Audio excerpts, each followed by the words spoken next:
북한 하면 떠오르는 대표적 이미지, 군대와 핵무기이다.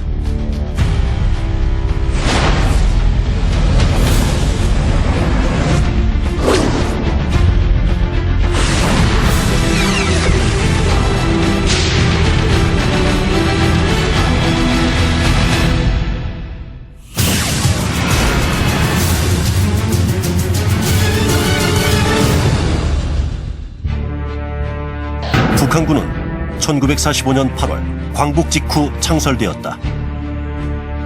소련군이 한반도에 진주하면서 건당, 건군, 건국이라는 3대 과제 중 하나로 추진한 것이다. 일단 북한 군대는 김정은의 군대, 또 조선노동당의 군대다 이렇게 보시면 돼요. 따라서 북한군은 김정은 정권을 유지하고 지금 북한 체제를 수호하는 최후의 보루의 역할을 하고 있다. 그리고 북한이 목표로 하고 있는 대남 적화 전략 목표, 이를테면 혁명을 달성하기 위한 최후의 무력 수단이다. 그것이 북한 군대다 이렇게 생각하시면 되죠. 북한의 최고 통치자에게 군대란 체제와 자신의 생존을 유지할 수 있는 강력한 수단으로 복종을 유도하기 위해 숙청과 강 등을 무자비하게 자행하고 있다.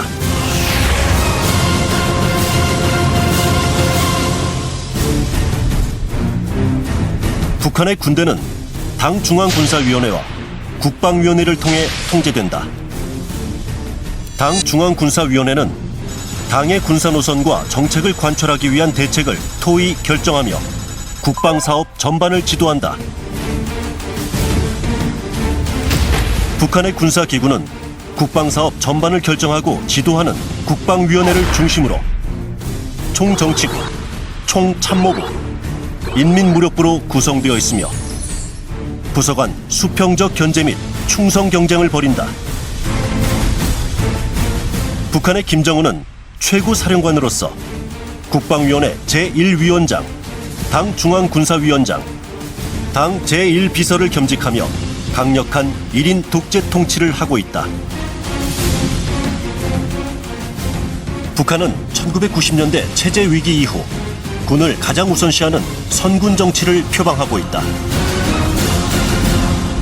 선군 정치라고 했을 때 단순히 소위 그 군대의 그 군사력을 강화한다든가 이런 그 군사 역량을 그 강화하는 것을 앞세우는 그런 데서 넘어가서 소위 군대를 정치적 수단화시키는 것이 바로 선군 정치의 그 핵심이라고 볼 수가 있죠. 북한의 모든 남자는 만 14세가 되면 군대 소집 대상자로 등록된다. 그리고 2003년 전민군사복무제가 도입되면서 남자는 고급 중학교를 졸업한 후 군복무 의무를 지게 됐으며 근무 연한은 남자는 10년, 여자는 7년이다. 그냥 군대는 너희가 알아서 살아라. 재정적으로 투자를 하지 않아가지고 북한군이 자력갱생을 해야 하니까 또 군대 나가면 상관들한테 맞아가지고 장애인이 되고 심하면 죽는 경우도 있고요. 그러니까 군대를 안 가려는 사람도 솔직히 많죠. 북한군 실태는 다 비슷합니다.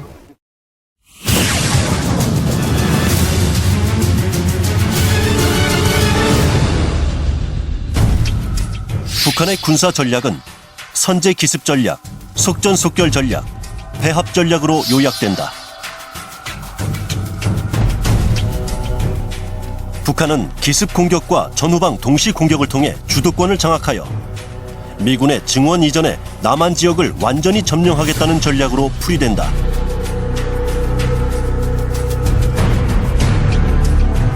북한의 상비 전력은 육해공 120만여 명으로 남한의 63만 9천여 명의 1.9배가 되는 규모다.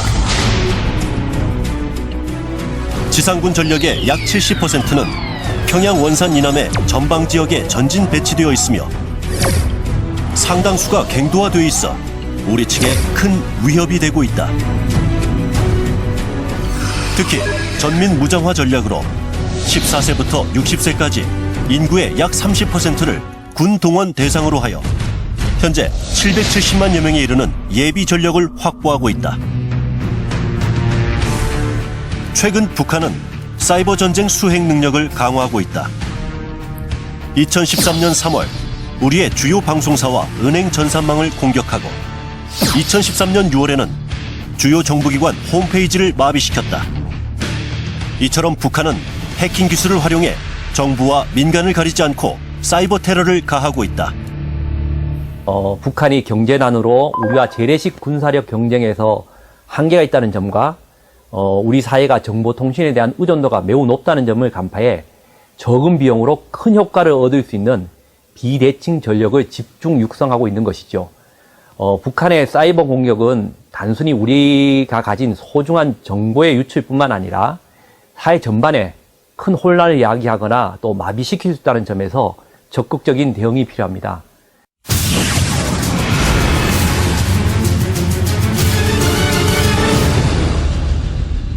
연평도 불바다가 청와대 불바다로 통일 대전의 불바다로 이어지게 된다는 것을 순간도 잊지 말아야 한다.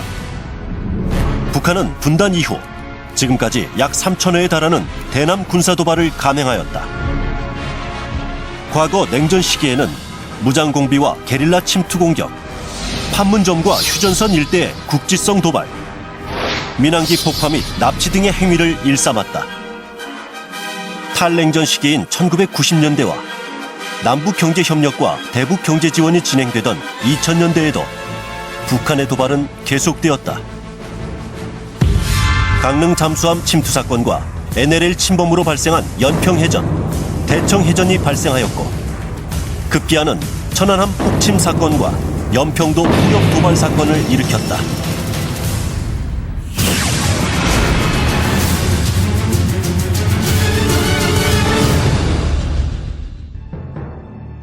북한이 중국과 가까운 서해 바리만 인근 지역에 67m 규모의 대형 장거리 미사일 발사대를 세운 정황이 포착됐습니다. 북한은 장거리 미사일 발사를 통해 국제사회를 위협하고 있다. 북한은 왜 장거리 미사일 개발에 매진할까?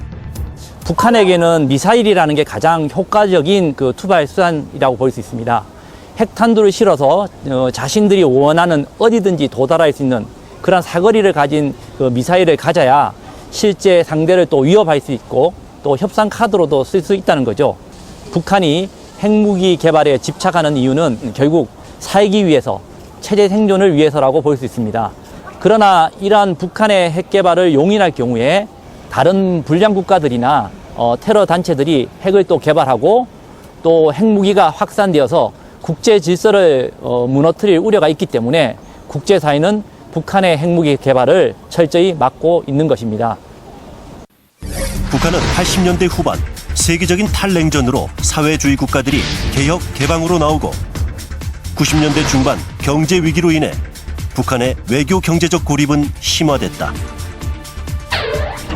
북한은 체제의 생존을 위해 경제적 어려움과 대외적 고립 속에서도 핵미사일 개발에 착수하였으며 국제사회의 제재와 우려에도 지속적으로 핵과 미사일 개발을 포기하지 않고 있다. 2012년 김정은 집권 이후에도 북한은 장거리 로켓 발사, 제3차 핵실험을 감행하는 등 국제사회의 제재를 무색하게 했다. 나아가 헌법에 핵 보유국임을 명시하고 2013년 3월 당 중앙위원회 전원회의에서 핵무력 건설과 경제건설 병진 노선을 공식 채택함으로써 핵과 미사일 개발에 박차를 가하겠다는 의지를 명확히 했다. 북한의 이러한 전략은 국제사회의 제재와 대외관계 악화 속에서 대내적으로는 주민들의 지지와 결속을 이끌어내고 대외적으로는 체제 안전을 도모하려는 전략으로 보인다. 북한은 2015년 5월 잠수함 발사 탄도미사일 발사 실험 장면을 공개하면서 핵탄두 발사 수단 개발에도 속도를 내고 있다.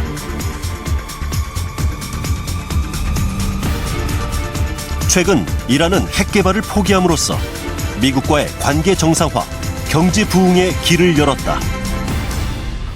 이란의 핵개발 포기, 이것은 자국의 경제난을 극복하고 더 나아가서 중동 지역의 평화와 안정을 선택했습니다.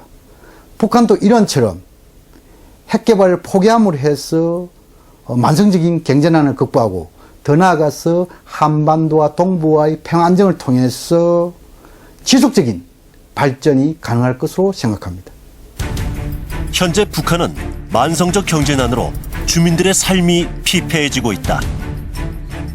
북한의 핵개발 지속은 국제사회와 불신의 벽을 쌓는 행위이며 국제적 고립을 자초하는 것이다. 핵 포기가 대화와 협력의 길이라는 정답은 나와 있다. 북한은 변화해야 한다.